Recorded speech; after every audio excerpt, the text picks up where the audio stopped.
Hello, everyone. Sorry, we are a little bit late. Sorry for the people who joined us online. Ciao, everyone. And thank you for coming today. I'm slightly jet lagged, so perhaps I will be slightly incoherent. I just arrived today, early this morning from Sydney, so it was quite a travel, quite a trip, but I'm sure many of us have traveled a lot recently. So I'm Francesca Tarocco, and I'm the director of NICHE.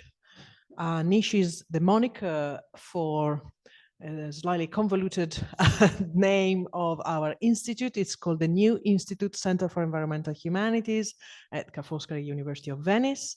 And we are a relatively new institution here in Venice. We are almost 2 years old, working under the umbrella of the environmental humanities. We understand that as being a relatively broad concept. So we very much cherish our interdisciplinary and transdisciplinary approach to all things environment. We focus in particular on water for obvious reasons and for less obvious ones as well. We are, of course, of Venice and in Venice, and we try to think with waters, brackish waters and salty waters, and with rivers and all things human and non-human in them. We are wonderfully happy to have here one of our former fellows, very sadly, but we want him back as soon as possible. I leave the introduction actually of the speakers and of the event to Pietro Amodeo. Ciao. Okay. Thank you, Francesca. So it's a great pleasure to be here, to have Krešo back to Venice from Prague, where he's been welcomed recently, continuing his research in classics. And today we'll have a glimpse into his achievements. Especially, we are here to talk about his book, The Wolves of Rome. This one, I can circulate it later if somebody wants to have a look. It's really a book worth the reading, and I hope we'll get the sense. Today, we're reading and talking about The Wolves of Rome today together with Subaltern Studies 2.0. It's a proposal to reactivate the legacy of subaltern studies in the new conjuncture we are in. So I think we'll be able today to address very important topics, very important traditions, very important perspectives that need to be addressed and readdressed with new instruments. To me personally, it's really nice to have this occasion to talk about subalternity, not to talk about subalternity for its own sake, because it is for me an indirect way to go back to one of my most cherished authors, Antonio Gramsci. So in a sort of indirect way to go back to an author, to a thinker that I think is particularly needed today. We are in Italy, we know we are facing new forms of naturalization of fascism. So it's important to have these thinkers in mind who not only resisted and proposed alternatives, but were also able to imagine a better future in times of crisis. And we definitely are in times of crisis. Apart from the Italian situation, I think we are all aware, and this is part of the topic of both books. So I think today we are going to talk about a multiple crisis, which is political, of course, but it is ecological as well as cultural. Hobsbawm used to say that Gramsci is one of those authors we go back to in times of difficulties, to find resources, to imagine, or to find the seeds of a different future. And for me, it's not just Gramsci, but other authors who apply as well to this sort of consideration. Think of Rosa Luxemburg, who wrote about pacifism against the war while she was in a prison. During the First World War, she was also imagining a different world in a time in which the defeat seemed to be the rule rather than the exception. And she wrote fantastic letters from prison on compassion, on humanity, on the sense of solidarity on justice and engagement. That's all we need, and that's, I think, something that we all share in this round. Another author that I'd like to, just to think with you of pathways, authors, thinkers, thoughts, Giovanni Battista Vico. So we are going to talk a lot about mythology today.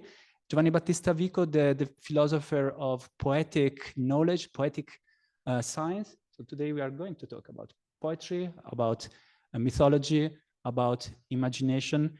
Vico had this idea that in times of darkness, in dark times, the world is populated again and again by gods and heroes, and let me say less than humans. So dark times is one of the topics that Vico really deals with while he engages with mythology, with mythopoiesis, with imagination.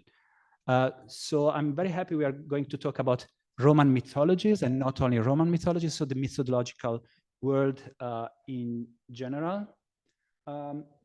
Both authors help us to think of the links between humans and their ecosystems in various cultural settings and terms.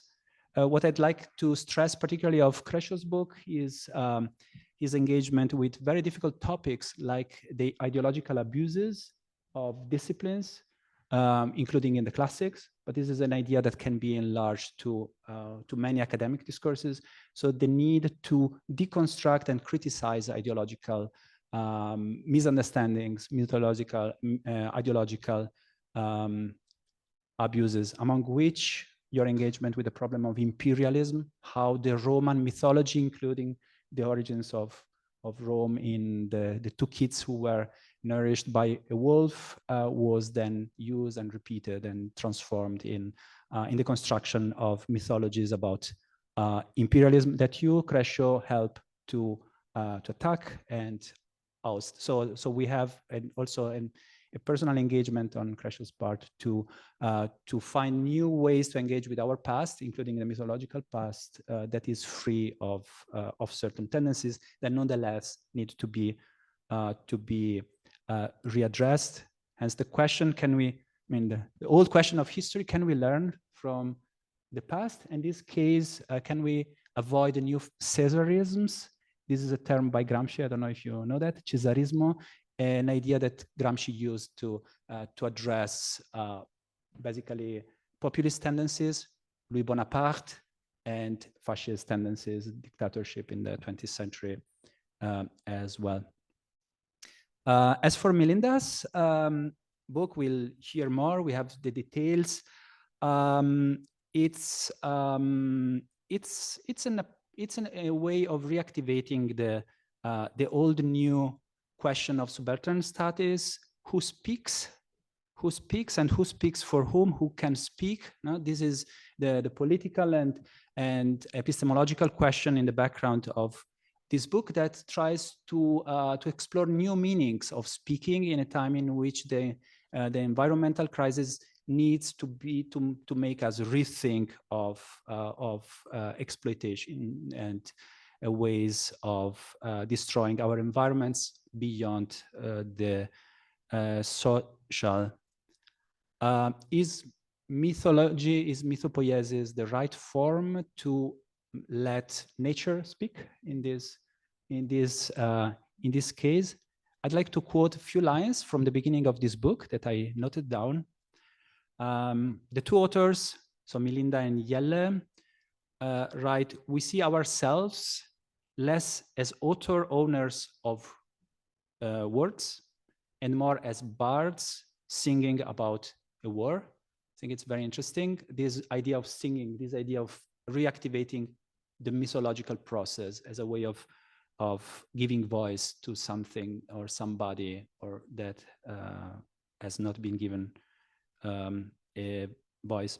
So if, according to Spivak, who wrote a note at the end of this book, subalternity is a position without identity, very nice interpretation of Gramsci's idea of subalternity. What about the risk of identities without position, of voices without bodies? think it is a very serious problem that we have to deal with today. The sense of this meeting for me is that we can still learn much from subaltern studies. We can still learn much from Gramsci. For instance, another quotation from the Spivak note. For Gramsci, so she talking about subalternity and what we need to do. For Gramsci, the relationship between the new intellectual and subalternity was one of master and disciple, where the master was the subaltern environment and the disciple, the intellectual. And with these words, I leave the floor to our book authors, to our friends. First of all, Krešo. Yeah. Perhaps very briefly to remind people, a little bit of a housekeeping, just to remind people that this is an official book launch, and we've decided to, you know, of course you can see that they're both green books. That's why I decided to no, really the idea was to pair two relatively different books, but animated by very similar concerns. And I think, in fact, as it will emerge, and as Pietro has already described, there are many things, you know, these books do talk to each other very beautifully. And so Dr. Krešimir Vuković is newly appointed lecturer at the University of Prague, and formerly of NICHE and Foscari, and before that of Munich, and the Humboldt Fellow there. So we are delighted to have you with us and look forward to your presentation. Thank you so much. Thank you.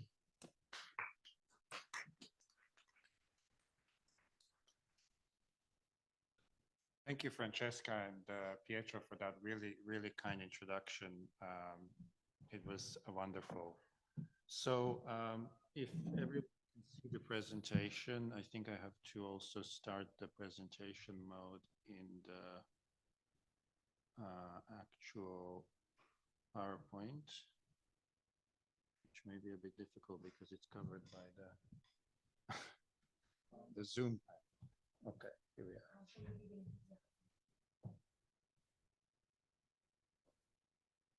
It's coming.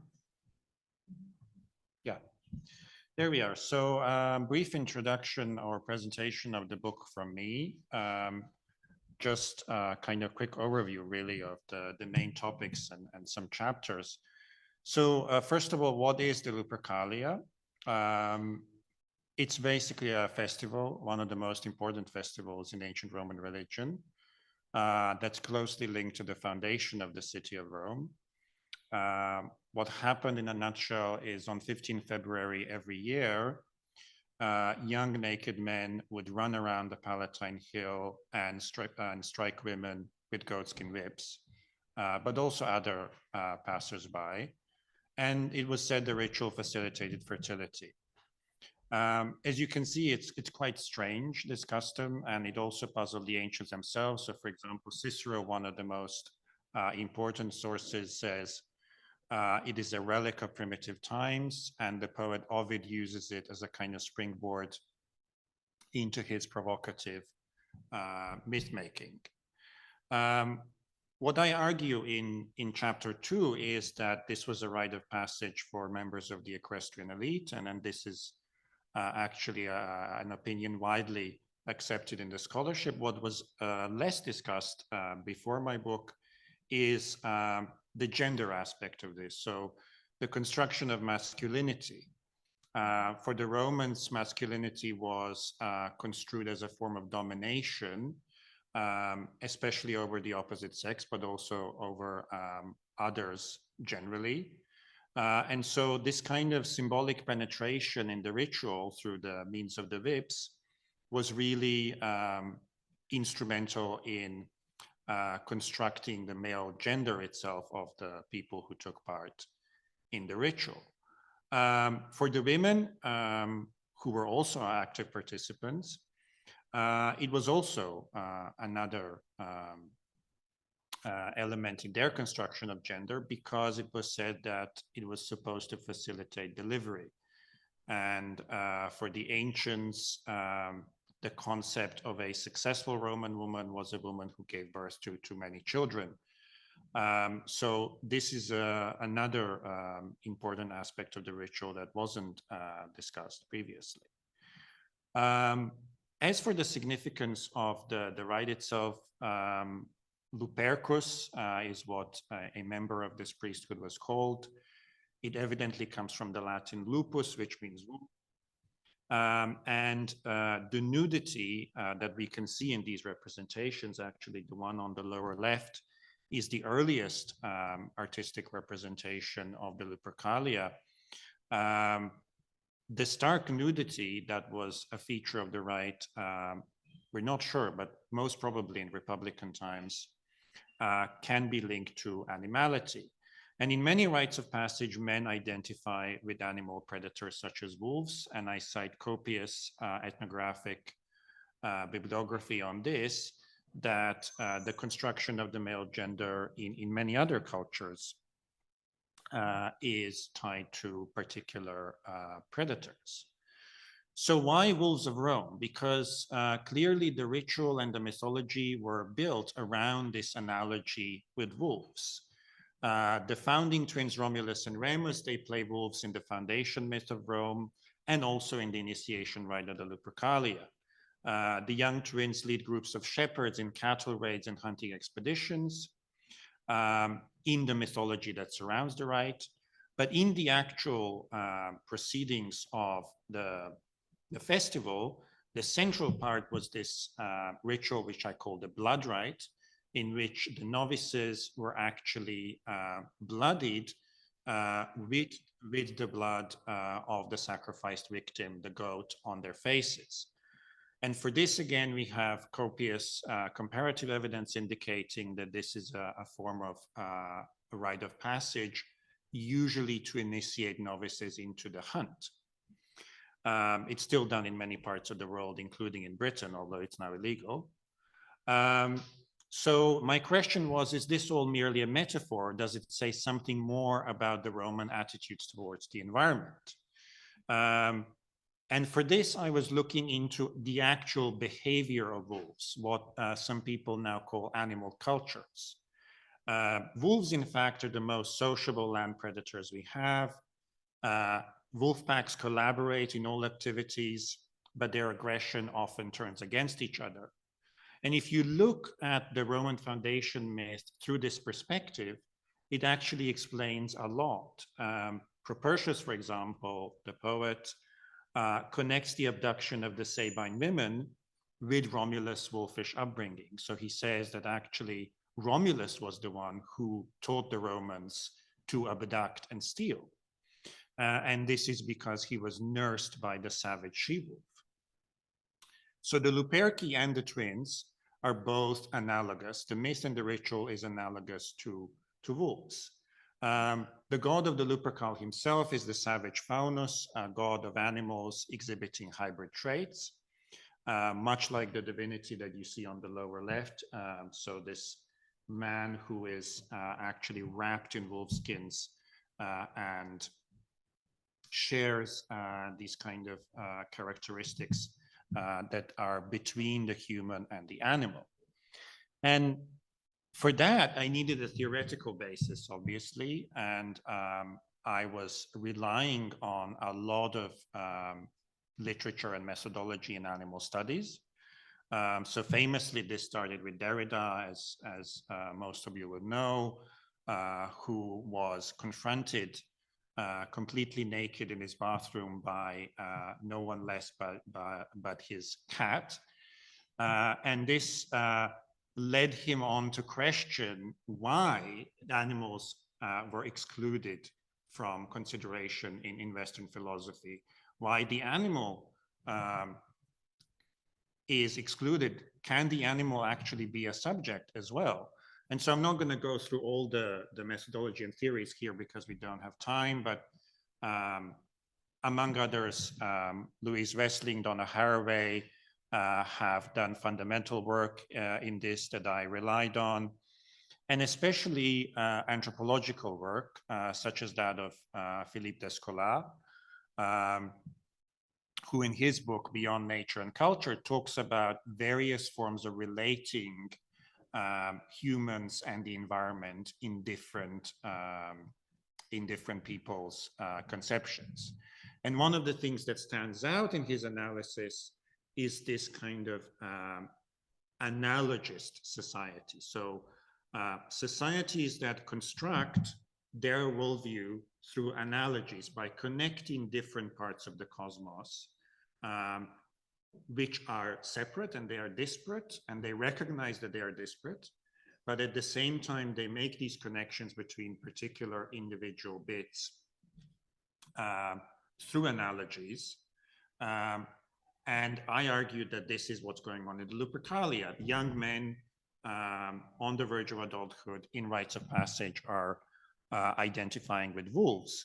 And in this sense, parts of what traditionally goes for nature is actually interdependent with what we usually call human culture. Okay, so as I said before, this notion of nudity is very prominent in the ancient sources, and this is the most obvious aspect that we can connect with animality. So still in many universities, we have hazing rituals that continue in a way this kind of concept of a rite of passage as an embarrassing experience in which you are exposed to the public or to other members of the group.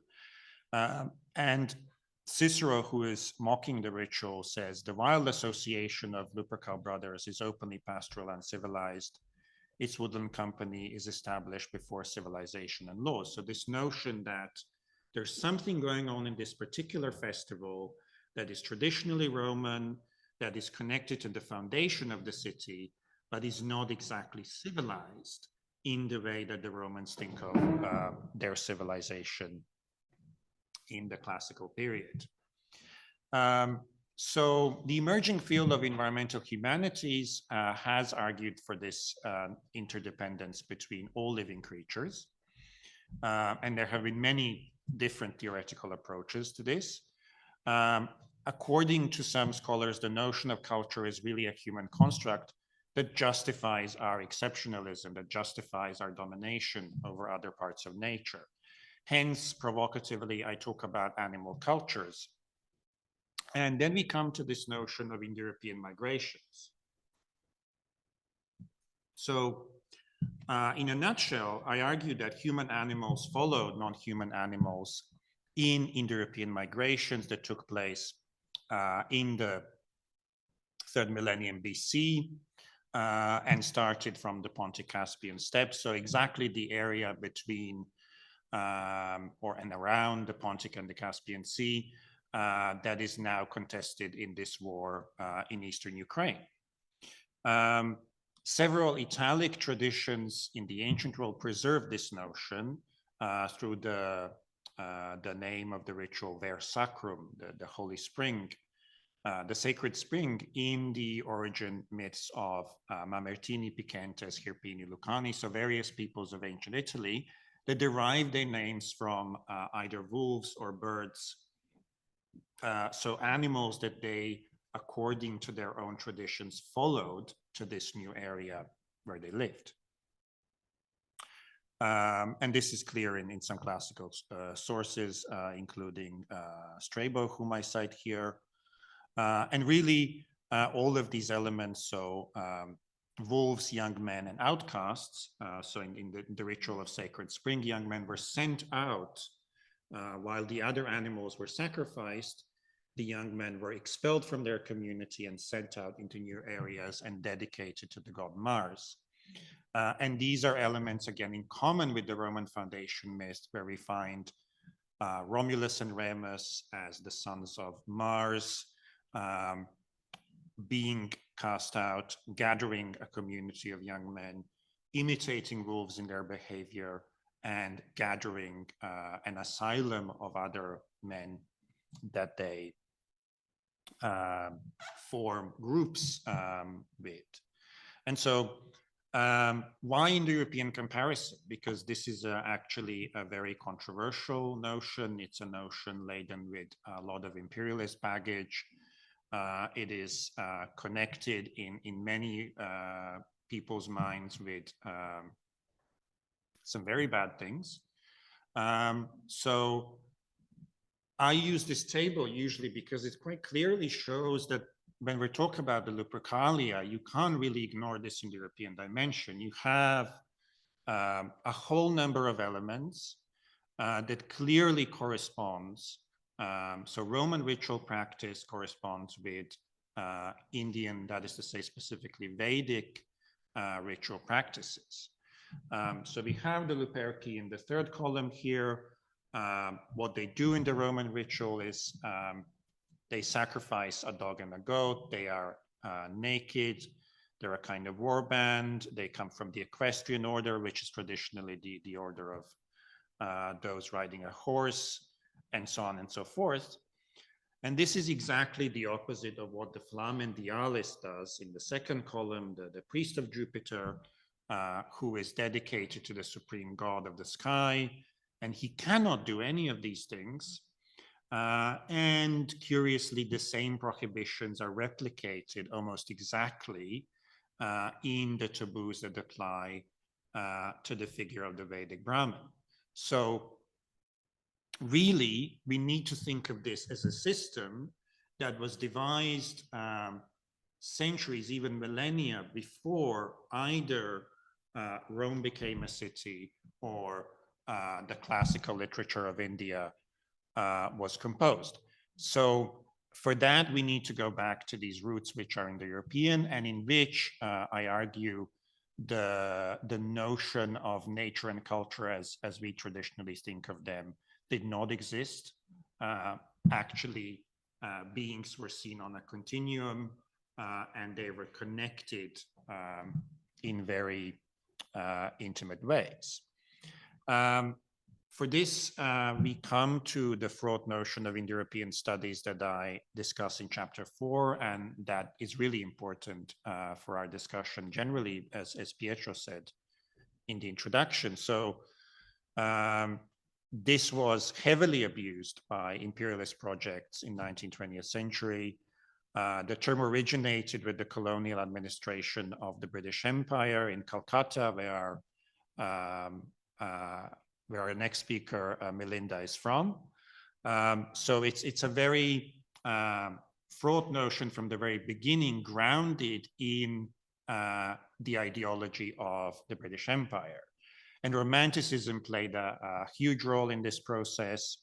And while many people know how this notion was abused by the fascists and the Nazis, most famously the use of the swastika, other fascist symbols, the notion of the Aryan people, which they connected with the Europeans unjustly and wrongly.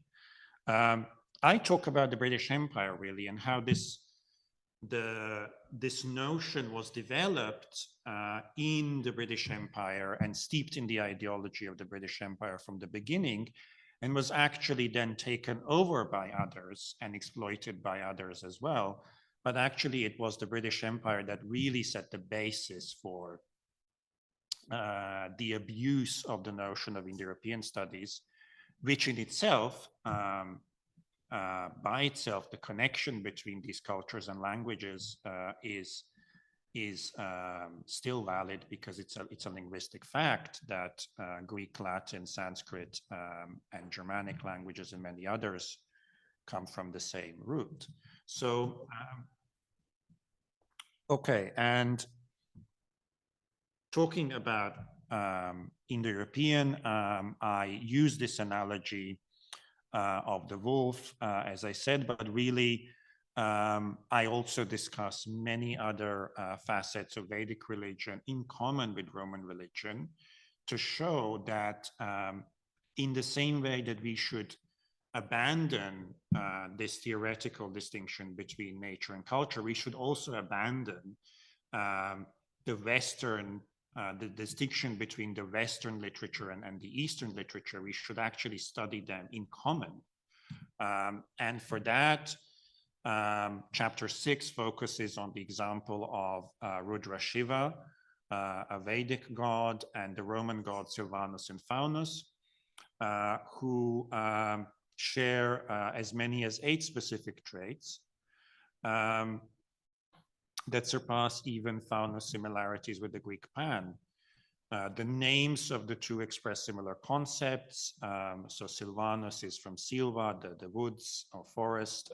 Rudra is from rudis, which means uncivilized, uncouth. Faunus is from favere, on the other hand, which means to be favorable, to be kind. And similarly, Shiva also means auspicious and favorable. They have this specific ritual of the sacrifice of a pregnant cow in both traditions. Rudra is the Lord of hosts, and his sons, the Maruts or Rudras, are all of the same age, so a typical kind of initiation group. And they accompany the warrior god Indra in the same way that Faunus is connected to the god Mars in Rome.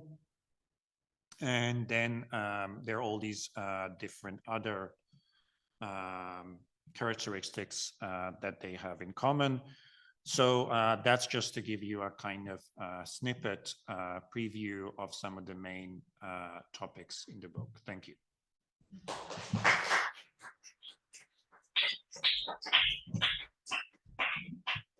Thank you for, oops. Yes. Thank you for a brilliant introduction to your own book and for bringing out so many of its themes. And I invite now, please, to the table, Professor Mazza, Roberta Mazza, who's going to discuss some of these themes. Roberta Mazza is a papyrologist, which is a job we all would like to have. But also a Roman historian, of course, and it's in her this capacity as Roman historian that she will comment on the book. Thank you. I'm not sure that this one works. No. This one. Okay. Just this one. Yes. I will have that in my. First of all, I want to thank you, Francesca, and NICHE more in general, because I was somehow I was invited to discuss a book that I wanted actually to read badly, since when I read an article that Krešo published on The Guardian many years ago. I think he was still going through the PhD and the writing of the book. The topic is fascinating, especially for someone who teaches mainly Roman history, because the episode that is key also in the analysis that Krešo makes of this story is crucial in any course of Roman history. Krešo didn't explain that actually one of the main episodes concerning the Lupercalia, which is very much known, is at the core of the structuring of empire, and is the attempt of Mark Antony to crown Caesar during one of these Lupercalia, and is a sort of prediction of what will come next, that is the killing of the dictator, but then also the establishment, perhaps through his blood, right, of the empire of someone else, his heir Augustus. Coming to Augustus and the theme of empire, that after all is connected very much with the series in which you have published the book, which is, you know, practices of power. From my perspective, before reading your book, the theme of the Lupercalia and, you know, the idea of these two kids in the cave with the she-wolf was very much linked to Augustus. That is, all we know about the Lupercalia, after all, is filtered through the big reconstruction that all the intellectuals of the Augustan, Octavian and then Augustan period made of that tradition. So one first question, perhaps, or topic that I would like to discuss is how much of the real root that for you is, this Indo-European or the big era of the 3000 BCE is still in what we read in the classical period. That is how much has gone lost actually, and is part of our reconstruction heavily based on the sources that we have, and the sources that we have are all post-Augustus, with few exceptions, very few. So the other topic, more classical related, and then I will widen the view to more general issues, is also the role of women. And here I like the subaltern connection with the other book, because as Krešo has highlighted, of course, women are prominent, right, in this festival because they are whipped. But then are silent, right? Because we don't really know, except through a filtered, male written sources, what actually these women were thinking or feeling while this display of masculinity was, predatory masculinity was taking place. Funnily enough, well, and perhaps as expected, since the writers are all men after all, they seem to enjoy, right, this festival. They were in Plutarch, if I'm not wrong, they are, going towards the naked men to be beaten. But yes, the subaltern is really silent here. It's super silent, so I wonder. This for what concerns the purely classical Roman history topic, with the touch of, yes, of course, gender studies and subaltern studies too. Then I would like to address a little bit the Indo-European theme that you have brilliantly dealt with, explaining how difficult is to handle this material, which has come to us with such a heavy, right, baggage through, of course, British and other imperialisms. I like your idea of, the British are very much there and very much the first to open the path for others. But then I am still in trouble with this Indo-European kind of myth, because you have highlighted the link with the language, right? So language is just one aspect of culture, and I would like to hear more from you about how much, just a theory which is language-based allow us to enlarge the theory to something else. That is, why don't we leave somehow the Indo-European container to explain language facts without having to deal with all the rest. And there are parts where you are also using DNA studies in my opinion, not so cautious way that left me in a sort of unease state. That is, there is this use and abuse of scientific data without providing enough data actually to discuss them in depth, that in my opinion should be a matter of concern. At least I'm thinking about also all the DNA testing with the mummies, since I am a papyrologist and a Greco-Roman Egypt kind of specialist. This theory of blood that somehow is connected with culture leaves me fraught. I'm not so convinced that we have to use the DNA's theory to explain cultural phenomena.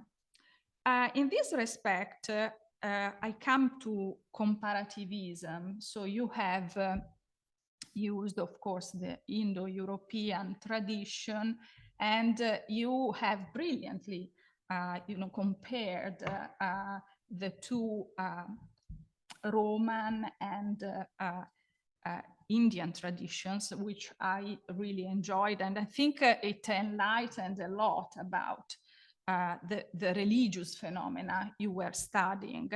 But what about comparativism by contrast?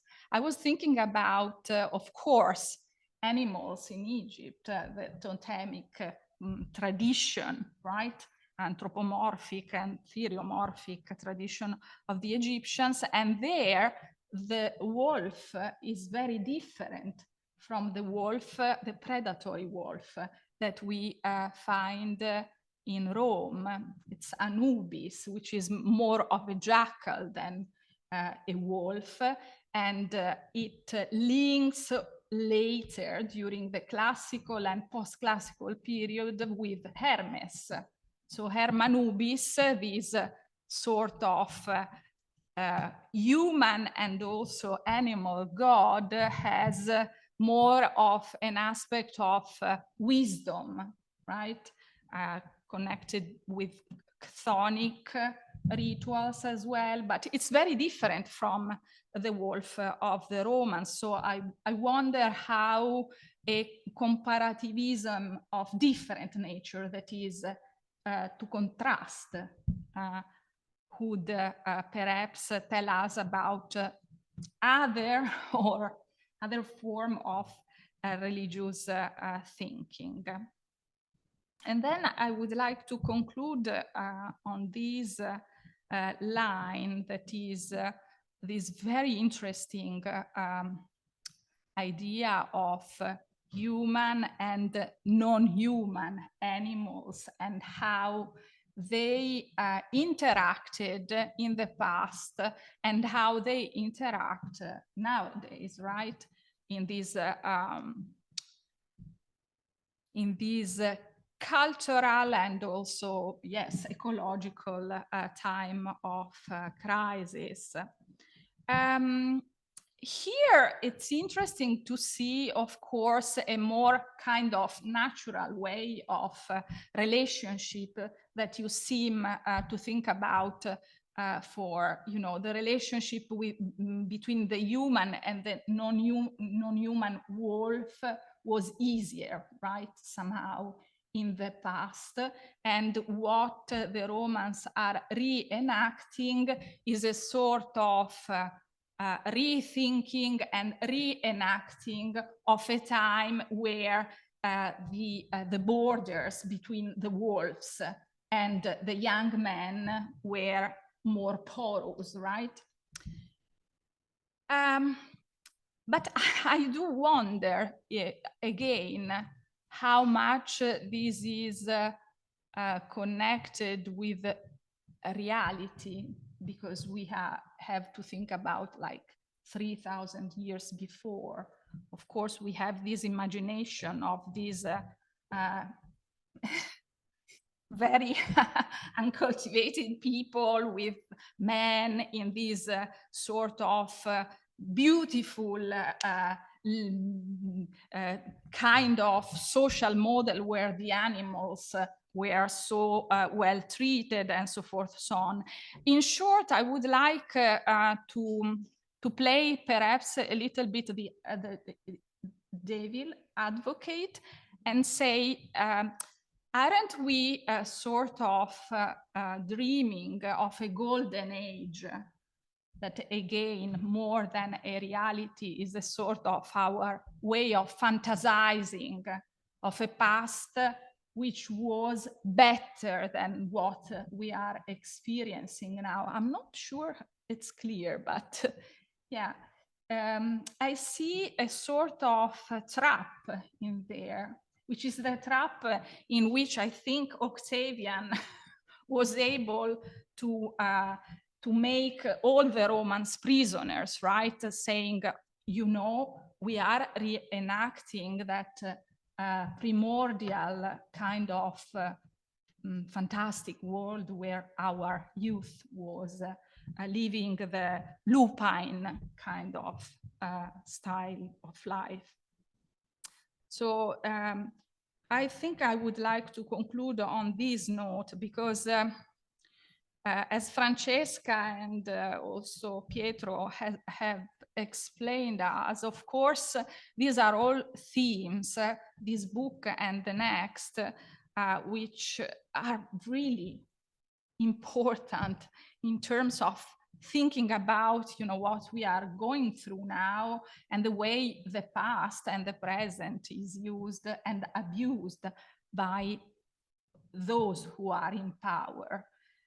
But I'm always afraid that those of us who are very much critical about power are then kept trapped in the trap that the powerful are giving us of this golden age, which is in the past, and somehow we have to revive.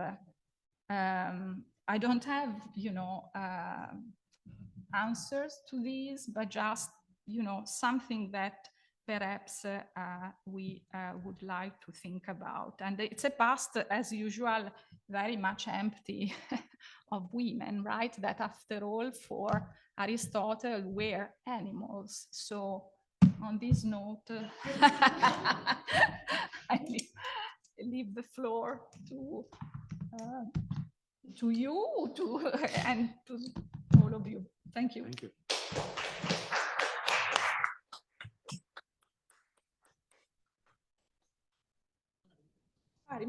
Thank you. That was a really stimulating discussion. And does the micro work? Yeah. Okay, thanks. That was a really stimulating discussion with a lot of provocative questions, and I'm glad that you liked several aspects of the book, and especially that you bring out some very problematic issues that I broached. So when it comes to the Lupercalia actually being a result of Augustan innovation or reconstruction, I actually think that this is one of the reasons the book vindicates a kind of thematic approach rather than chronological, which is the way most ancient historians approach this. And then you have basically gaps here and gaps there and so on. I remain skeptical, and I think with me the gaps remain. I don't exclude the gaps. But what I use to fill in the gaps is an attempt at comparative analysis. And I think one of the things that very clearly emerges from that, including from the table that I showed, which is very clear, is, okay, so there are things here that are genuinely old, that are still taking place centuries after Augustus, and that have very clear, distinct parallels with things that go on with Vedic religion. And for some reason, a lot of ancient historians shudder whenever that is brought up. And I think that is mainly because of this myopic vision of classics as a Western discipline from which a lot of or any sort of non-Western evidence should be excluded. So the changes that Augustus brings, I think, for this really, Ovid's line, which so many critics are trying to violently expunge or change, is, Flamen ad haec prisco more dialis erat. The Flamen dialis was here according to ancient custom. And possibly what he's alerting us to is the fact that Augustus is tampering with this whole institution. And he's saying, I know, because I have consulted the sources, the Flamen used to be here according to ancient custom. And so, Augustus is tricky because he is innovating while at the same time trying to sell the story of conservatives. And for that, if that is going to work with anyone, you have to sell a bit of the old stuff with the additions that you like. And in the same way that he builds his house right next to the Lupercal, he modifies a number of other cults. But with the Lupercalia, I think what the comparative evidence does show is he doesn't actually change the essential elements that were there even before. You could say, so for example, some historians say, oh, all the iconography shows Luperci wearing something, and in the Republic they're wearing nothing. So probably Augustus didn't like naked men. But, as I say in the introduction, this, even if you could prove it, and we can't, it doesn't actually say that much. The ritual is still there, and it's still practiced next to his house. And they are still, for the Roman conception, without togas or tunics. So they are naked in their view. As for the women and the subaltern, one of the things that I try to say, actually, both in the presentation and the book, that other people, so far as I've seen, haven't said, is we need to think about this as the construction of gender. Yeah. And for that, you look at the evidence and you say, okay, men have clearly conceived of this ritual in such a way that women are forced to think through their identities in this ritual, where they are subjected to humiliation and beating, really. But the problem remains. We don't know the women's perspective. We have no woman talking about the Lupercalia in any of our sources. And generally, most of our sources are male. They are elite sources, and they are male sources. And this, unfortunately, cannot be helped. It remains the subaltern, and will remain the subaltern for forever. Probably forever, right? And so I think the only thing we can do is just say it and try to understand this as a purposeful construction, rather than. And perhaps, I wonder if, an anthropological perspective, after all, you were looking, to a very distant past, that is the 3000 BC, whatever era, when all these living with the wolf, with the wolves started. So I wonder if an anthropological actually study on Italian women these days can help, enlightening how, the long-lasting somehow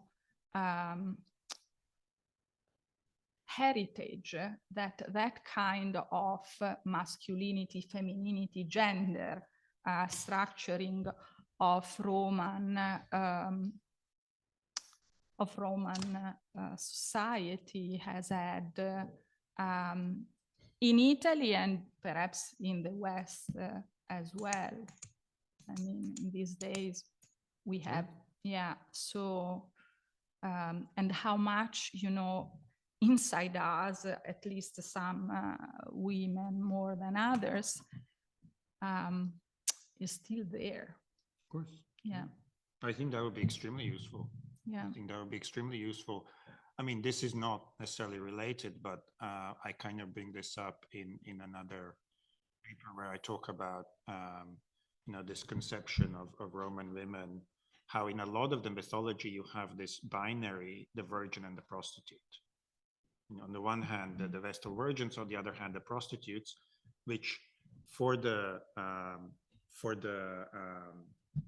kind of thing you're saying, actually studies have been done in modern Italy, and actually some of the most important theoretical approaches to this are from modern Italian sociology.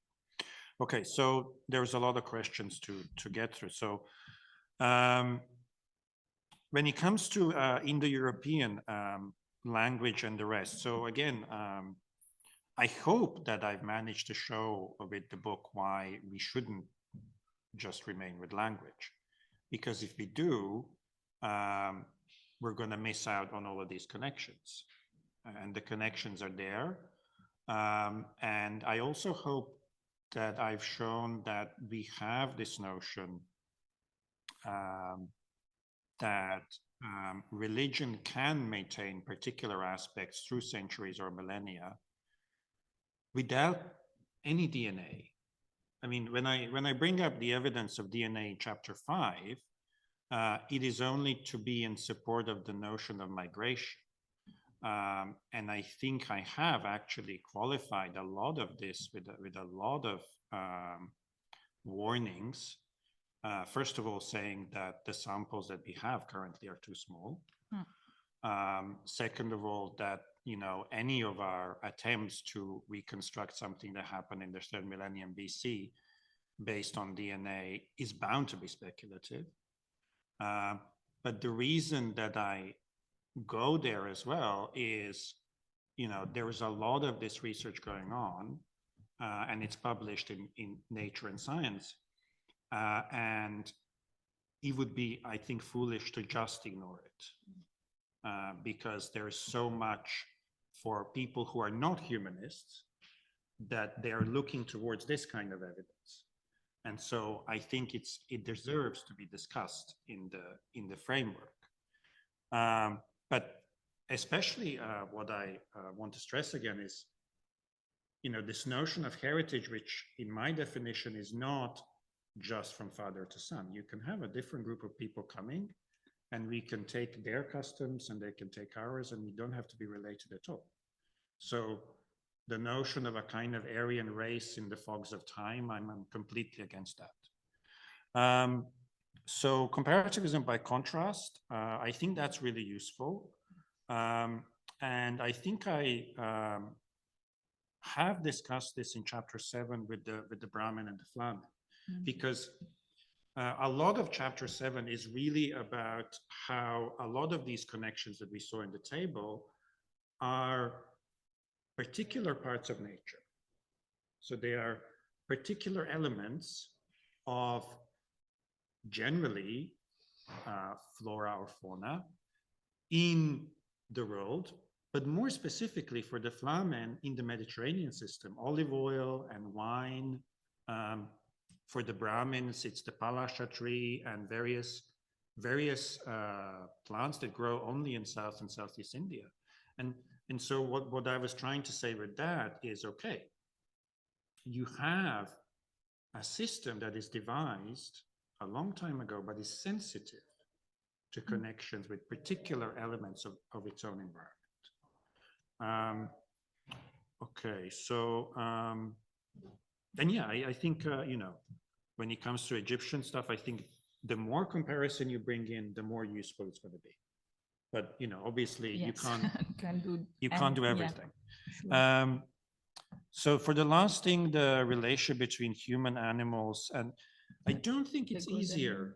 I don't think it's easier. You use the word easier. I don't think it's easier at all. And I acknowledge that actually this is something that I haven't properly discussed at length in the book. But I do say, again, in chapter 7, with the example of sacrifice, you can very clearly see that when you look at the notion of sacrifice, which was so essential to Roman religion, Vedic religion, so many others, this is not a golden age. This is not somewhere where, you know, we lived with animals and recognized them and loved them, and it was a kind of easier experience. It was actually fraught with a lot of difficulties. The way that it was different for me was actually this kind of connections between particular elements of the system. But, you know, even this main element that I focus on, the wolf, as I say in chapter 3, it's extremely ambivalent. Yeah. You know, the Romans use it to build an empire. So it's not by any means easy. It's actually quite a heavy symbol. Yeah, okay, so I would end there, actually.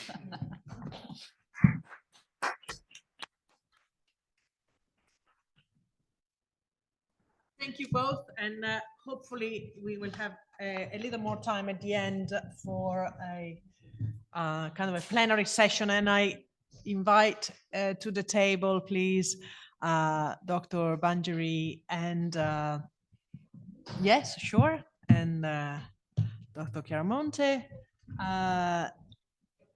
An equally ambitious book, and one I think that attempts to, you know, historicize a very important moment for critical theory in general, that of you know, in its very much there in the title of the book already, you know, Subaltern Studies 2.0. So Dr. Banerjee is a lecturer in modern history at St. Andrews, and a very prolific author, and also very generous, I think, in the creation of two wonderful series, book series for Cambridge. So we are very happy to have you here at NICHE, and look forward to your presentation. Thank you. Thank you so much. Warmest thanks to NICHE, and of course, warmest thanks to Krešimir, because I think in some ways these books are twins as well, since we are on the topic of twins. We spent a lot of evenings and a lot of emails discussing Ennius and Rigveda and Virgil, and I think the twins were born as a result. So I have a lot of slides, but I'll just quickly go over them because we don't have enough time, but we can dwell on the slides later on. Obviously, we live in a time of crisis. It is rather trivial to say that, perhaps. I mean, climate crisis, global warming, sixth mass extinction, pandemic, so on and so forth. And historians have been debating how to name this crisis, and the question of temporality has already come up. Do we go back to, you know, millennia? Is it the Anthropocene? Is it an undifferentiated humanity which is to blame? Or is it capitalism? And if it's the Capitalocene, do we date it to the 16th century? Do we date it to the 19th century? And then, of course, the big question, how do we find solutions? Historians are not very good at finding solutions, but we can raise them. I mean, do we find solutions by blowing up pipelines, through civil society activism? Do we do it through a better forms of welfare state that tax carbon emissions? Do we do it by pursuing degrowth in ways which again necessitate the welfare state? Now, something which has been coming up and which I've been very inspired by, being from India, are the debates on rights of nature and non-human being. And we know that these are questions that have been arising in New Zealand, in Bolivia, in Ecuador, and so on and so forth. Alongside that is, of course, the question of how do we think of non-human beings? And scholars like the Peruvian anthropologist Marisol de la Cadena or the multi-species ethnographer Tom Van Duren ask us to think about non-humans as possessing beingness, as possessing even conceptions of justice or friendship that show the common ground between humans and non-humans. People have been talking about animal culture. A lot of fantastic work is being done by biologists on animal democracy, and that's something which I touch upon in Subaltern Studies 2.0, but Yele and I, we are planning to write another book on that, about linking insights from biology, ethnography, and of course, my specialization, intellectual history, in thinking about animal politics. And then the big question in a way is, how do we think about the return of the subaltern?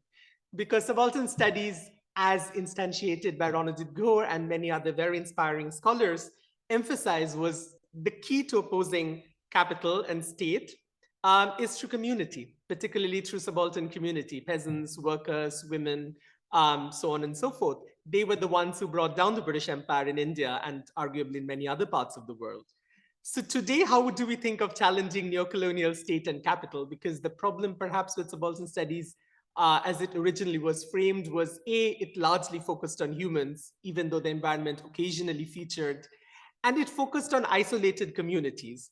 And given what we know, in a way, the decline of subaltern studies, as it was called, and the rise of neoliberalism, because neoliberalism gave this vision of global order, this practice of political economy, confronted with which local communities seemed too fragile, seemed too weak. So how do we bring about cooperation between communities or interdependence? And somewhat cheekily, drawing on Merlin Sheldrick, we talk about fungal internationalism in the way that we are not, single root, one nation, one religion kind of beings, but trees and roots speaking to each other. Now, the moment we ask the question of animal politics, I mean, going back to the classics, the political animal, I mean, and so many textbooks, at least in the Cold War era, talked about man as a political animal. But I mean, Plato, Aristotle, Virgil, it's clear that they thought of many other animals, bees, wasps, ants, cranes, etc., as political animals as well. And today, in fact, insights from biologists are confirming many of those insights. And in a way, that's again very obvious because the ancient societies dependent on extracting value from non-human beings, extracting honey. They needed to know how honeybees behave. So they needed to be careful observers, in many ways like colonial ethnographers of the societies that they wanted to exploit. Since we're in Italy, animal politics, how can we not mention the Il Patto della Pace between the wolf and the saint? But I mean, I'm from India, so I will unashamedly point more to examples from India that I'm familiar with, places I've traveled. When we talk about democracy, because one thing that is obviously coming up in any kind of discussion on subalternity in opposition to state and capital is democracy. It's so easy, it's so facetious to talk about, the Greeks are democracy and whatnot. Of course, Greeks and Romans themselves thought that ancient Indians had democracy. And they had very kind of comparable, but also different thoughts about Carthage, about Germania, etc. as well. But there are really interesting kind of quite detailed Greco-Roman discussions on ancient Indian democracy. But if we look now to the Sanskrit and Pali texts themselves, we find an even deeper perspective where it's animals who are seen as behaving in democratic organizations, as electing leaders, as making choices, and in fact, with the Buddha becoming an exemplar for how human democratic communities should be organized. The question, of course, is, am I painting a golden age? Which was the question which came up. I hope not, because history in many ways is a history of the triumph of state and capital and a very desultory, tragic story as well. If we look at the Ramayana, for example, if we look at different renditions of the Ramayana across Sanskrit and vernacular languages over the last 2 millennia, we see drastic changes in the way monkeys are conceptualized, from autonomous, quite democratic beings who make political agreements with humans to creatures who are seen as models of feudal devotion. And I've been to some of these places to see how the memories of them remain today, as well as the global repercussions of that, because in the 16th century, when European observers go to some of these places, they notice the ecological ramifications of some of these forms of memory of autonomy, but also increasing subjugation. Learning from India, particularly Eastern India, Bengal, where I'm from, one can learn about multi-species constitutionalism. And this is a picture drawn in the early 20th century of women animals, because it's an episode from a genre of epics which were told between the 16th and 18th century, where in response to a male hunter killing animals, the women animals go and complain to the goddess, who is depicted at the center. So how can we think about the integral, the essential, the ineradicable relation between gender and the non-human, about linking the oppression of women and the oppression of the non-human, but also the resistance of women and the resistance of non-human. And I think this, for me, I love this text because it's about women wanting rights, not only for themselves, but for entire non-human societies from the goddess. Many of these forms of thinking are alive even today. And Islam plays a very vital role because particularly, I mean, we just heard about brackish water. Where Bengal is situated, it's on the Bay of Bengal. Very much kind of the Sundarbans are the largest deltaic mangrove delta in the world. And you have female goddesses, you have pacts between tigers and Muslim saints, which are still remembered textually as well as in live devotion today. And arguably, anthropologists have shown create very real checks on human greed. And through the novels of Amitav Ghosh, perhaps you know the connections between Venice and Bengal and so on. He talks about the serpent goddess. So today, of course, there are many Bengalis, many Bangladeshis in Italy. And how do we think about Italy today? Through thinking through stories that for them are real. We heard about Vico, verum est factum. So how do we think about myth as what is constructed, what is political? And how do we think about that with Islam, with brackishness, with tigers, with goddesses? Does tree worship represent then a form of imminent critique of arboreal extractivism? Now, all this in some ways sounds still a very happy story. And at least since the 19th century, arguably for much longer time period, but at least since the 19th century, global history has become a history of the universalization of state and capital through brutal imperial violence. So how did we come into that? How did people become mere embodiments of capital, mere embodiments of exploited labor? And through my fellow author Yele's work on Northeast India, as well as mine, we try to look at the step-by-step processes through which humans are reduced to mere receptacles of value extraction. But we can also get a lot of inspiration from subaltern human beings who thought of themselves as living in multi-species communities whose well-being was essential to their well-being. And this is true for India and arguably many other parts of the world even today. In lower caste or Dalit politics in India, thinking about the non-human, particularly with animals with whom peasant and pastoral communities often live in close proximity and interdependence, cattle and other animals, was essential to Dalit political assertion. And the same is true at a very different level for middle-class nationalists as well, because we heard about the British Empire. One of the things the British did, like many other European colonizers, was to say democracy is something that the West is good for. Non-Western people, Muslims, Hindus, they have Oriental despotism. And there were many Indian anti-colonial thinkers whose argument was actually democracy, it's not just something Indians have or non-Western people have, it's also what animals have.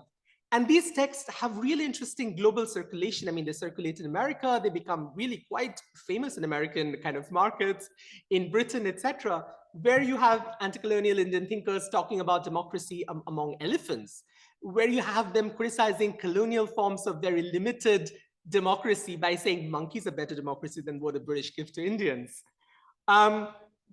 Where the state is seen as an extractor against which animals self-organize. And I mean, this is the age of Kropotkin, but it's also the age of anti-colonial thinking about multi-species democracy, which is still very powerful in India until today, as you can see from this place in the Sundarbans where you have a tiger god wing worship, but also figures you know better, Marx and so on.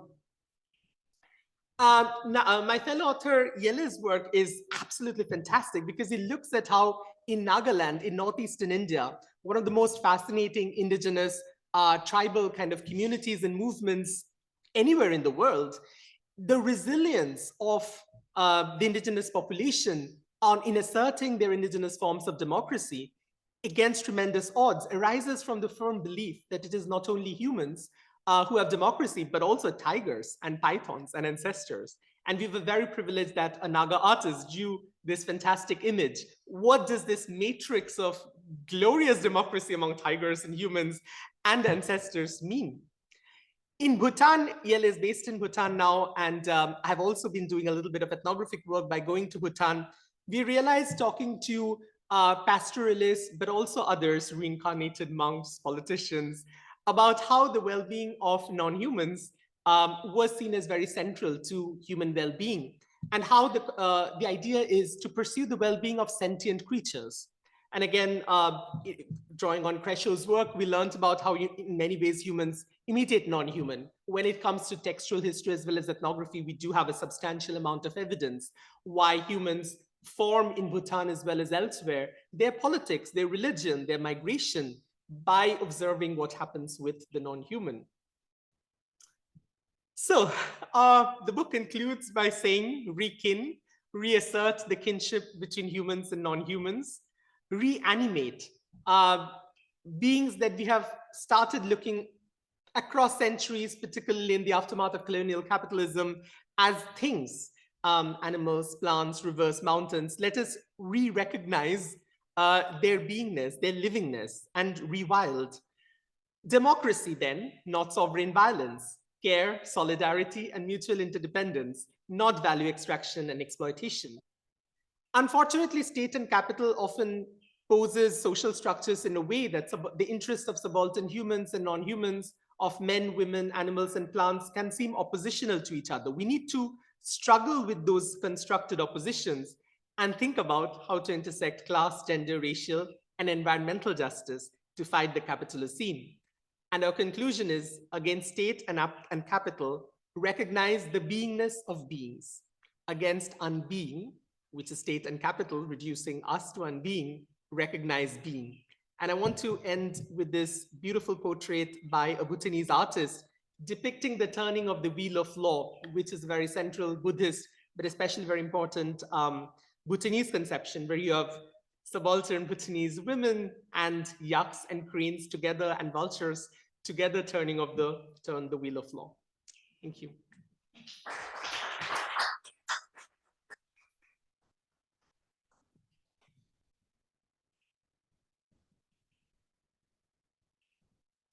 Thank you very much, Milinda, for your fantastic presentation.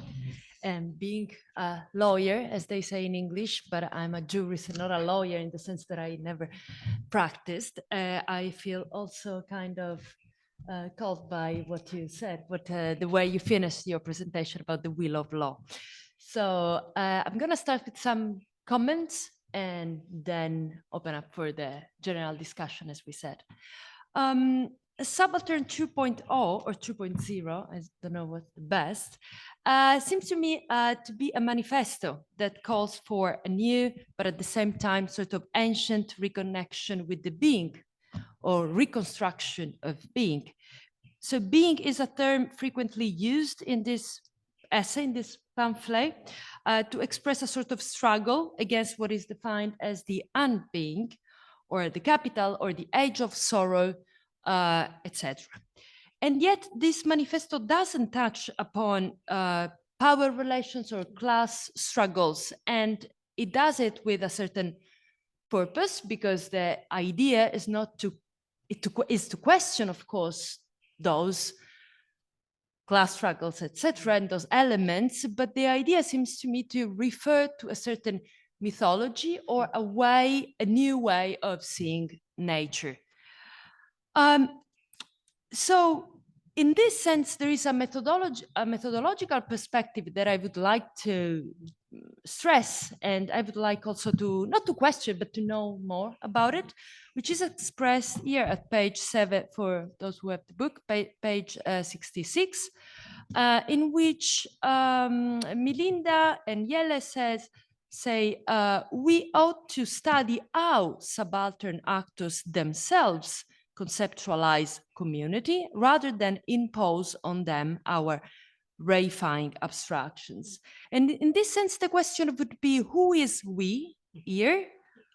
Who are these themselves, right?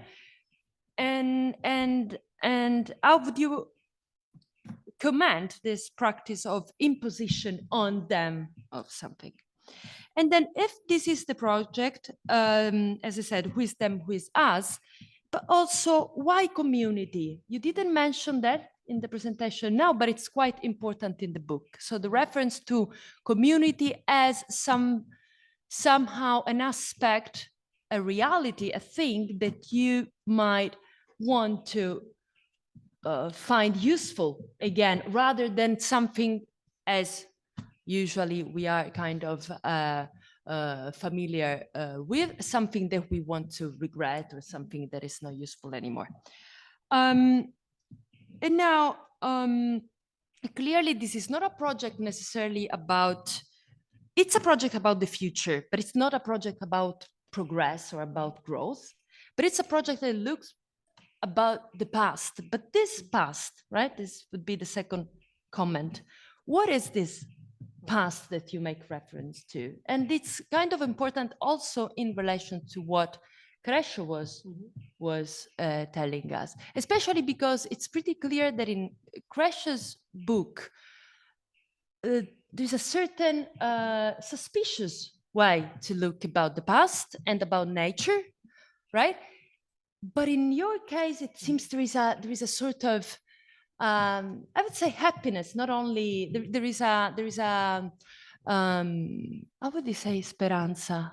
Hope. There's a hope in this way to look at the past. My feeling, this is really a critique, is that there is a certain vision of the past which is harmonic, right? The reference to the community, as if past harmony, community were something real, right? You are an historian, so you more than me know how much, right? We are familiar with this idea of the invention of the past, the invention of traditions, right? And yet, this past seems to be homogeneous, seems to be something that we can go back to, and we know what it is about, or somehow ideologically, but don't take me wrong, like I say ideologically in a non-ideological sense, right? So your idea seems to be that this path is good, right? It has something to reveal us, which is mainly good. And this leads to a certain understanding of nature too, as something that is there, something static, something that would, if we want to mention again Aristotle here, kind of contradicts the very principles that nature has, right? Nature for Aristotle was motion, was change, right? But here it seems, and this would contradict also some anthropological insights that we have nowadays, would contradict a certain condition or differentiation within nature itself, right? So for instance, mentioning again Donna Haraway, she would use the term culture, nature. But in the idea of nature, she would rather prefer the words natures, the plural, rather than, right, than the singular. So in this sense, are we part of nature? And if yes, right, are we sure that we are not contradicting in this kind of recognition of the role of humans as somehow culpable, right?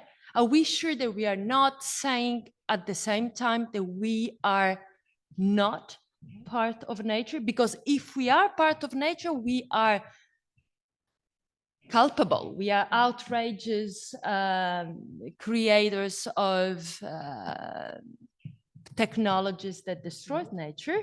But at the same time, the idea here is to reconnect to nature in a sort of harmonious way. And I have many comments, but my last point would be this, because I guess this might change our opinions. And again, in connection with the Roman word, I'm not an expert in Roman history nor in Roman law, but one of the authors that I like the most, Jan Thomas, a Roman historian, especially legal historians, he kind of transformed our common idea and the widespread idea about the Roman legal laboratory. And he says something that can be useful for us. So he says, even if we think that people, human beings were most important also in the past, as opposed to or in contrast to things, in fact, this is not true. Also at the very beginning of legal culture, legal technique, so in Rome, there was not such a differentiation between persons and things. And in fact, it was even more important for the legal technique to realize how to do with things and how much make, which is exactly the opposite of what we think, how much make human being a thing, an object that was at his or her own disposal for many different legal operations needed. So the idea that we have nowadays that we need a personification of nature is contradicted by the very idea that Jan Thomas proposed us, which is the objectification of human beings. And if we follow this path, we might completely change our understanding and our, the big picture of our relationship with the non-human. Second thing, again, about the Roman legal laboratory is this: the way Rome used to treat the concept of property is, again, very different from what we think now. So Jan Thomas says, Rome didn't invent the concept of ownership that we have nowadays, but invented the sort of forerunners of common goods. Because the first idea, the first legal project there was what he calls the mise en réserve, so the reservation from commodification of certain things, and especially what we now call common goods, rivers, theaters, etc., etc., through an institutional act, an instituting technique, which, and I go back to the idea of, to the mythical idea of a certain religious elements I found in your book. So this legal act was an act of sanctuarization. So those things needed an act of a legal action of so-called sanctuarization to be made common goods. So this means that natural goods are not necessarily naturalistically such, right? They need us in order to become sacred, to become something that is not at the disposal of commodification, etc., etc. Thank you very much. Thank you.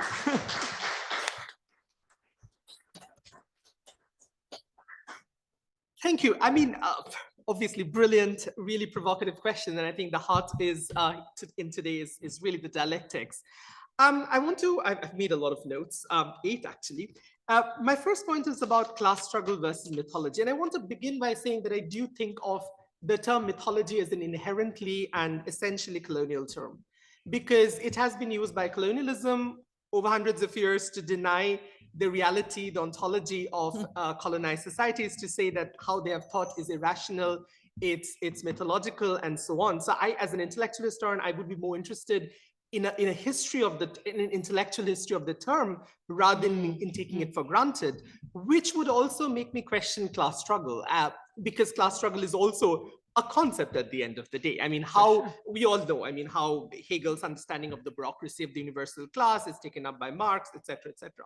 But I think very concretely as a historian, what interests me is the failure of the parliamentary officials, Soviet and then Chinese aligned left in India.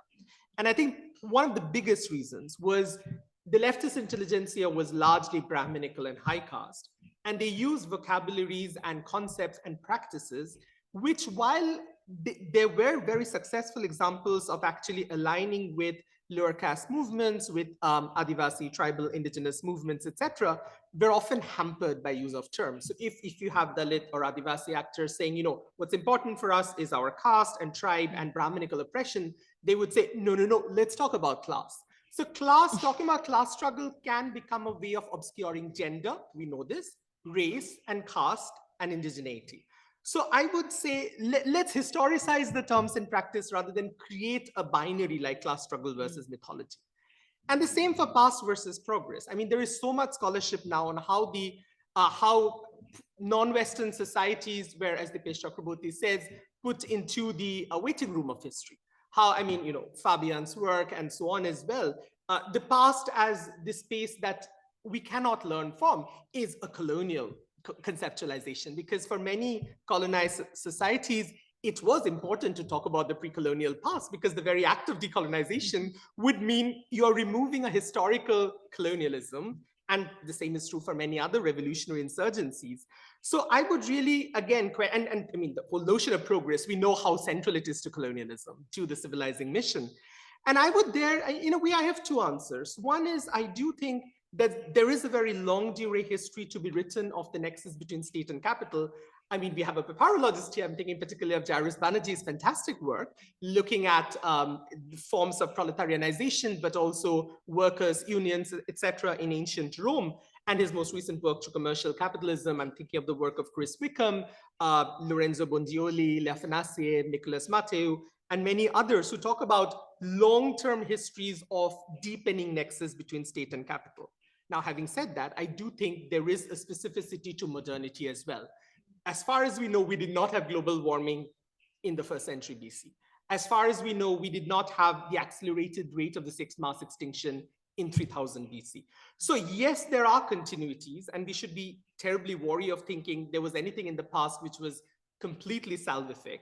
But there are also very real changes which need to be taken into account. And I'm thinking here with the Marxist feminist historian Kumkum Roy, who uses the Vedas to talk about the deepening of forms of patriarchy, which is not to say that the earliest texts are completely non-patriarchal, but there is a story to be told about why patriarchy, or as the Wet critique, the Roswitha Schultz and others, they talk about gender differences arising from value difference, about valuing certain forms of labor, which are then coded as male, and undervaluing or invisibilizing other forms of labor, childbearing, social reproduction, which are rendered as female. Now, while there is a long history to be told, as Kumkum Rai shows, there are also changes that happen across the 1st millennium BC. So, I mean, it's a typical historian thing, we talk about continuity, but also change. And I do think it's important to talk about the redemptive nature of the past as well. I mean, it's important for people who are fighting at the Dakota pipeline, who reversed the Mabo judgment in Australia. I mean, they're real victories. To say that those people are all living in the realm of mythology and there is nothing redemptive in the past can be a deeply colonial act, which obviously we want to avoid. And then I want to go into the term nature. Nature is a term which is really fascinating. There is no Indian word for nature until the 19th century, because the term itself, I mean, it's so incomprehensible. Why would you differentiate humans from non-humans? I mean, this itself, there is a European history to the term, and there is a colonial history to the term for non-Western societies. So I would really question that, and question also when we are saying we are culpable, I would question the we, because who is we in terms of gender, in terms of race, in terms of coloniality, caste, etc. as well. And finally, you mentioned about making persons as things. Absolutely. I mean, I think what's really interesting about Roman law, as so many people have shown, is making humans into property, or as Varro says, the instrumentum vocale and the instrumentum semivocale and so on and so forth. So what is slavery? I mean, a colleague of mine, a friend, Andrew Edwards, is now looking at the history of commodity. What is commodity in early modern period, turning humans into communities? What does that show about a global history of community? But what I'm thinking about is also this notion that, with Roman law, but also its early modern reception, that we can go back to some kind of legal understanding of common goods. I'm really skeptical about that, because if you look at Grotius's Mare Liberum, such a classic text continually invokes Roman law, but also Greek texts, etc., to talk about the open sea, the right to free trade for the Dutch. Amazing for the Dutch as opposed to the Portuguese or the English, not so amazing for the people in Indonesia or Sri Lanka. So whose Mare Liberum, whose common goods are we going to talk about? Should we rather talk about uncommoning things? Because, get rid of the colonizer, get rid of the high caste ruling classes anywhere. And what really matters, I think, at the end of the day, and that's, I guess, my spirit as a historian, is to continually think about looking at concrete histories rather than positing categories like class struggle, mythology, etc. And then to go back to a very fecund, the most fecund question, who is the we? There's a very beautiful Sanskrit word which is popular in Bengal about thinking of the relation between God, individual souls, and the divine soul, and that's Achinto Bheda Bhed. Bhed means difference. Abhed means no difference. Chinto is that which is thinkable, ochinto is that which is unthinkable. So there's difference and there is undifference and it's unthinkable. And that's perhaps the relation between all of us. There is a difference between us, but in the moment of this volcanic dialectic, there is something electric in this room. We are becoming perhaps non-different, and yet there will all, and it's completely unthinkable. So it's solidarity, it's a friendship between us.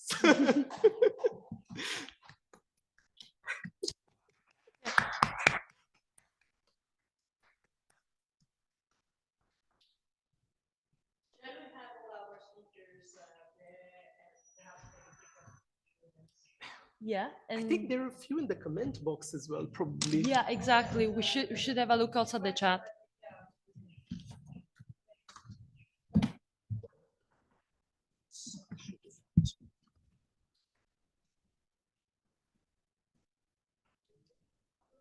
Sì, guarda, me lo sto domandando. It's like tweeting.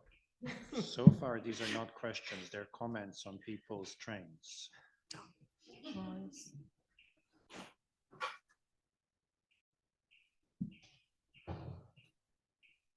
But if the audience online has any questions, we would ask them to either type them in or raise their hand. And if there are questions here, On the floor, yeah.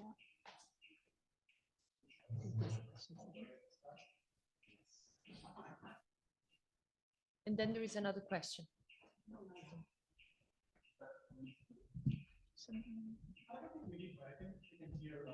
Yeah, but it's For them. people online.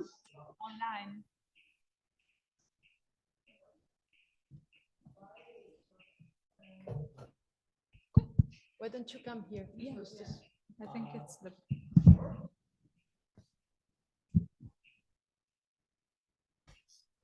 Okay, does this work?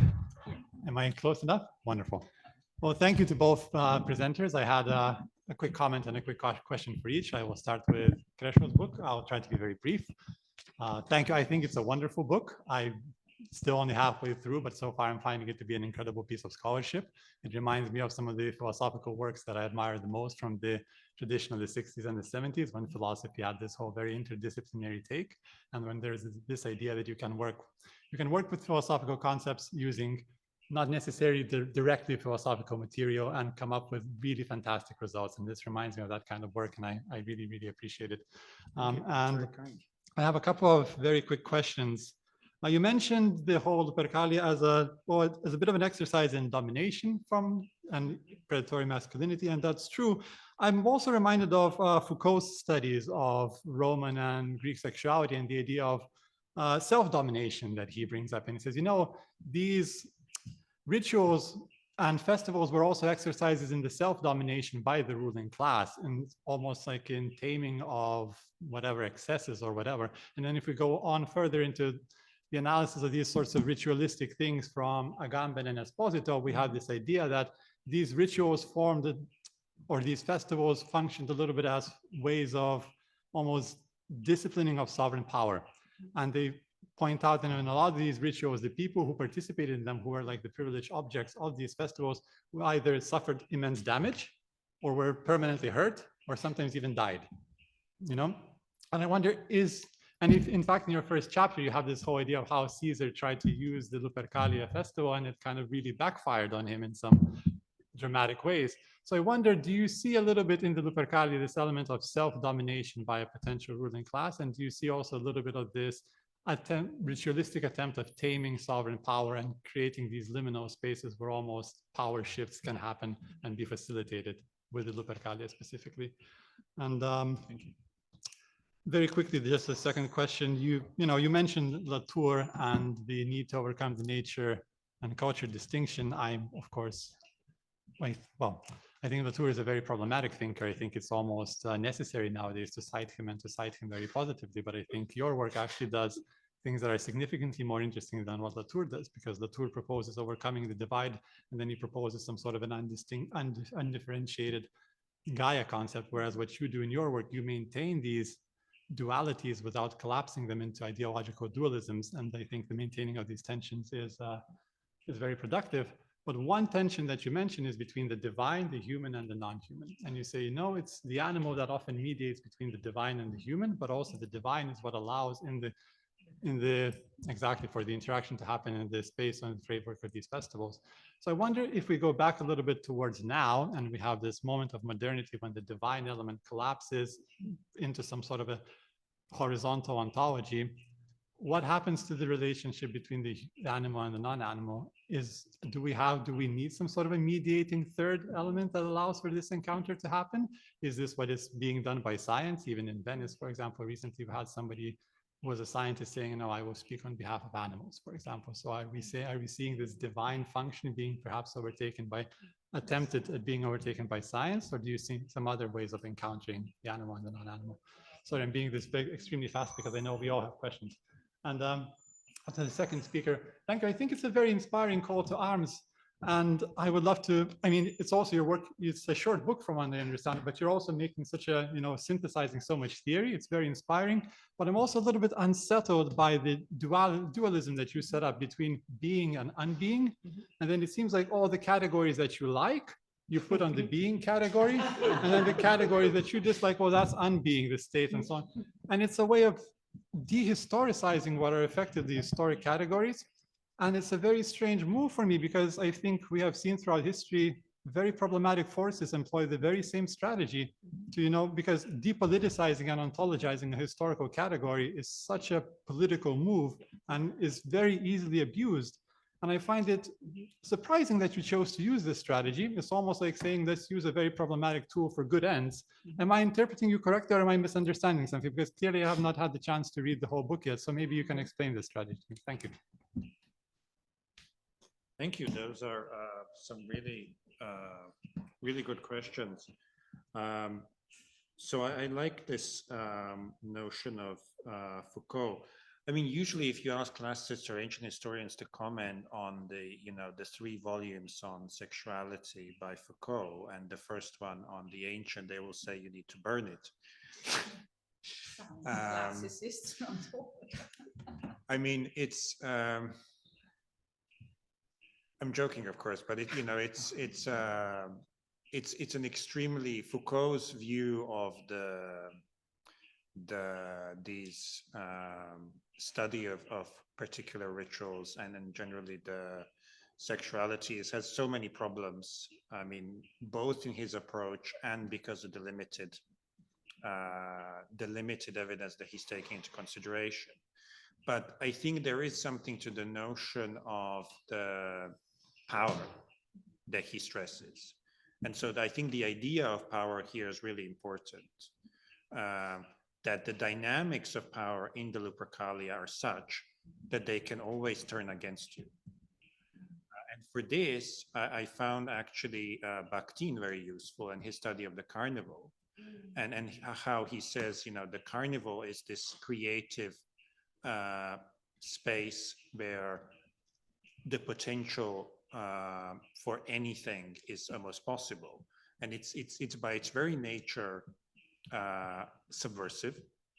And I think this is exactly what's going on with the Lupercalia. It's a subversive ritual that is being gradually and all the more co-opted by the elite to serve their own ends. But the example of Caesar, as you said, actually shows that this is something that can easily backfire. And I think this is exactly what happened with Caesar. He miscalculated. He pretty much thought he had the situation under his control. And the fact that the Lupercalia celebration ended the way it ended, which wasn't good for him at all, and then he was assassinated after that, shows that he gravely miscalculated. And there are a number of ancient rituals this can be compared to, including famously the Panathenea procession and so on.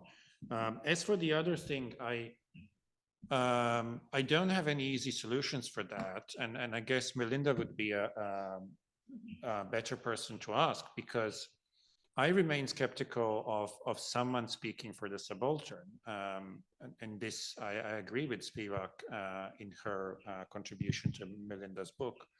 We can't really speak for animals. There is an interesting book that I cite in my book that's on the notion of stewardship. And it's using the ancient sources as well. And it's saying that, you know, we should be good stewards in the way we administer the world and sort of protect nature through this or that. I remain skeptical of those things because, I mean, mainly this seems to me coming from the Christian tradition that traditionally has been based on, again, a particular interpretation of mythology, as Xenia has pointed out as well in her response. I think this is mythologizing that usually doesn't end well. And so, unfortunately, I don't have any easy solutions there. I don't really have an answer to that question, but maybe Milinda does. I want to pick up Kreshimir's point. Speaking for animals, I mean, the one thing that I kind of don't understand, to be very honest, is what is this notion of the animal? Actually, there isn't a word in Bengali, and I guess in many other languages, where you have a word for animal which is not about the human. Because if you think about it, we are an evolutionary continuum. I mean, from where do we start saying we can't speak for those people, but animals, but we can speak for Hobbes? I mean, a lot of intellectual history is premised on the idea that you can recover what Hobbes really meant, contextualism and all of that. I mean, for me, speaking for animals is as difficult or as easy as speaking about Hobbes or about Julius Caesar. I mean, think about the fragmentary nature of classical sources. Can we really say what Julius Caesar really thought? Who knows?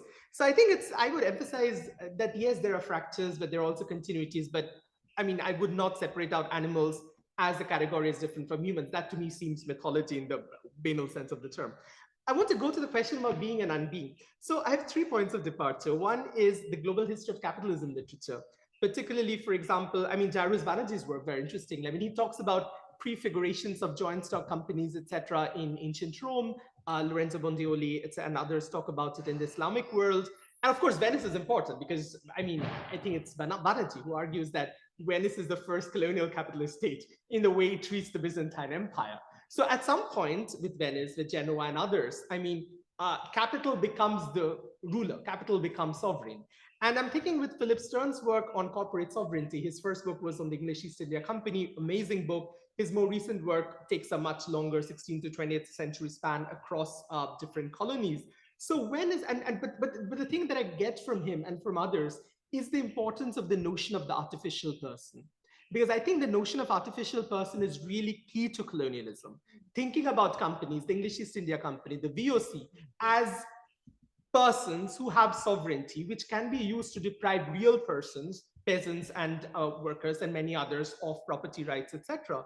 So, and I do think the question of being and unbeing is very important, and I would frame it exactly in those terms, because the role of colonialism, think about mass famines, genocides, etc., is precisely to reduce a lot of categories of people to unbeing, just literally necropolitics, as Achille Mbembe stresses. Now, this is not to say that ancient non-European empires didn't do that. They did that as well. But I do think that there is something at necropolitics, and that's why Justin McBrien talks about, the necroscene. But now, wearing my intellectual history hat, I would emphasize how many people in India, whether it be middle-class nationalists or lower caste or indigenous populations, did use categories of being in order to stress why their well-being, no pun intended, is important. And I mean, Krešimir might say this, and I would also perhaps agree, this is partly an Indo-European obsession with what is being and unbeing. I mean, it's the same words, Sat and Esse and Sein and so on.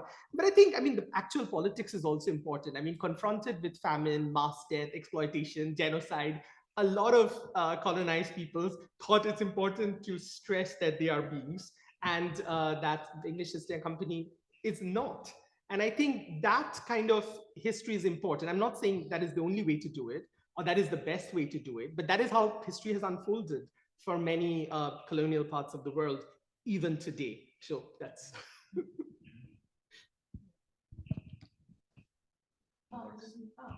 Oh, that's better. Thank you both for wonderful presentations.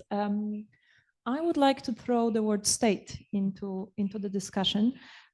Firstly, so you mentioned, Krešo, that there were different forms or attempts of political appropriation of this ancient ritual. And you talk about Augustus and Julius Caesar, etc. So there's quite a lot of very interesting kind of political dimensions. And my question would be, perhaps moving a little bit from your original question around, what does it tell us? What does the ritual tell us about making gender? What does the ritual tell us about making polity? And a second aspect of this, or perhaps the political life of the ritual, if we throw the political life of the ritual into your comparative table, then the comparison gets a little bit messy. So you have this comparison of the participant of the Roman ritual and the participant or a Brahmin, right? These two categories are depoliticized. And when I look at this table, it reminds me of Levi-Strauss and the elementary structures of kinship and these kind of, very, these comparative projects of looking for the kind of deep commonality of certain stories. But what happens if the political aspect is thrown into this table? So that's one question. And the question to Milinda would be around the state and around this notion of multi-species democracy, which I really, really love. And thinking around this notion of who speaks for non-humans. I mean, I work in the lagoon of Sardinia, and there the question is who speaks for the lagoon? And there's quite a lot of fortress preservation happening there, and I would say even green colonialism. So, how do we perhaps avoid these traps of fortress conservation when we want to speak for the non-human? And could we learn from the past? Perhaps could we look for seeds of prefigurative politics for this multi-species democracy? Thank you. Thank you. That's, again, really, really good questions. So what does the ritual tell us about making polity? I think, again, the Caesar example is the most obvious for that. And it's what it's really saying is, okay, you've got a state in which someone like Cicero, who is definitely top member of the elite, is mocking a ritual, and not just in his speeches, but also in his letters. He's telling his brother that, oh, your son is a Lupercus and so on. But the ritual remains very fundamental to Roman identity. And so for this, when I talk about this, I think in chapter 3, using a bit of Agamben and Derrida, this notion of, okay, the animal remains very fundamental to our conception of sovereignty. And I think that's one thing that this shows very clearly, that it's not just a matter of, okay, you take this symbol and then you put it on your flag and you forget about the problems. Actually, everything from the beginning of the foundation myth just to Caesar and all the way down to Pope Gelasius, and I would say to Mussolini, shows that this is a very fundamental problem. The animal that keeps coming back at you, Mussolini's famous figlie di Roma, di lupa, which then you could translate as the prostitute sons. It is constantly so problematic and actually polyvalent that you cannot reduce it to one thing. So I think that's what it brings to the polity. And I completely agree. The table is Levi-Strauss, and I'm unashamed of my structuralist methodology. And Dumézil as well was really a friend of Levi-Strauss, and all this came out from structuralism. But I think for that, this is the reason why I included chapter 8. I was talking to a friend actually who was proofreading my English, and she said, "Do you really need another chapter? Because chapter 7 is really long." And I said, Yeah, but chapter 7 is really about this, as you said, the unpolitical Brahmin and the unpolitical connections in the Roman system. But the chapter 8, what I'm trying to do there is a kind of response to my external examiner, Christopher Smith, asking me this question, which seems very similar to yours. Okay, so you have this, it's all going on. The environment plays a crucial role. You've shown that there is a connection across different cultures. But how does this happen in Rome that then at the end of this process, or in the middle of it, there emerges this ritual?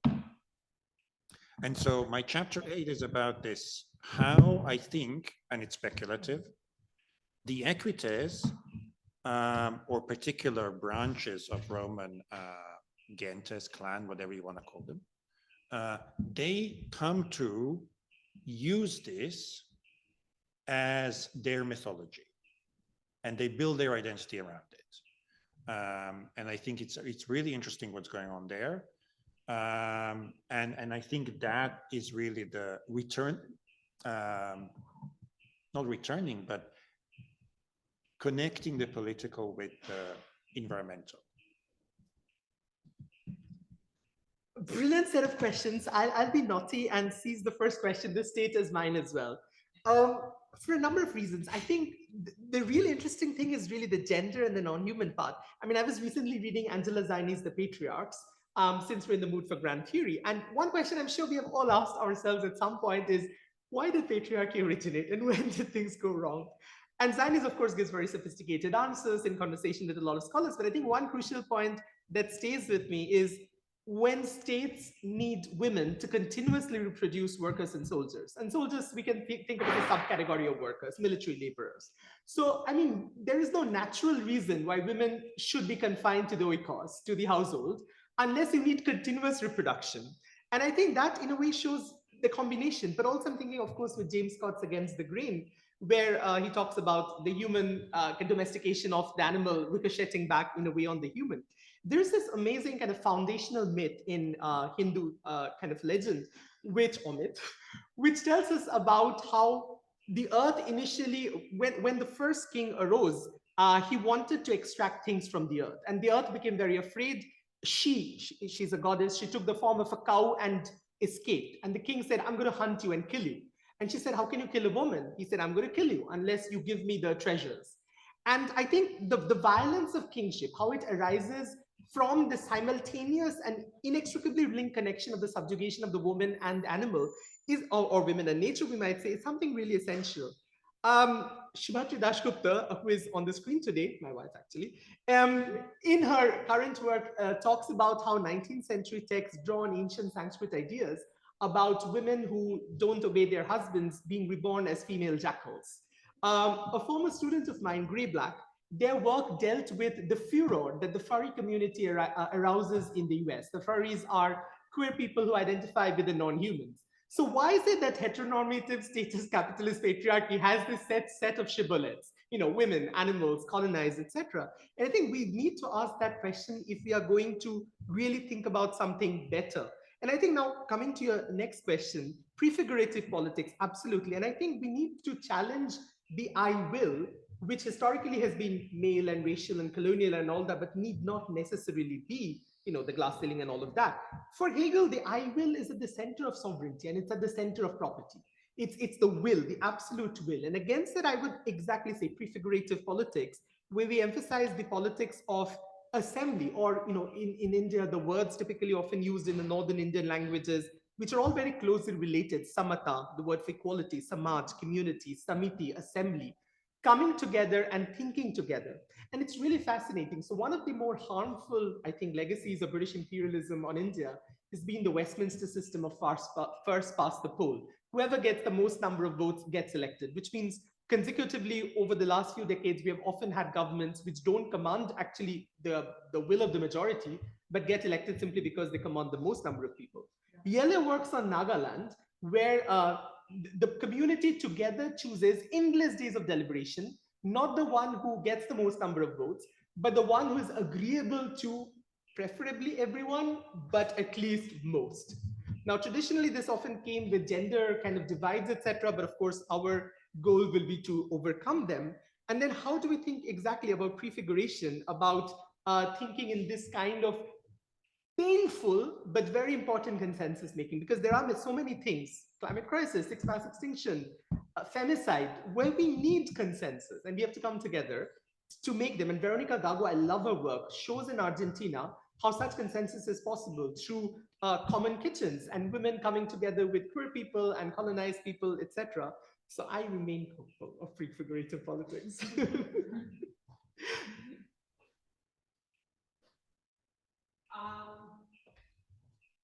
the discussants want to discuss more? Oh, I'm sorry for the people online, but I think our assembly here will continue over a glass of wine. Thank you so much for being here.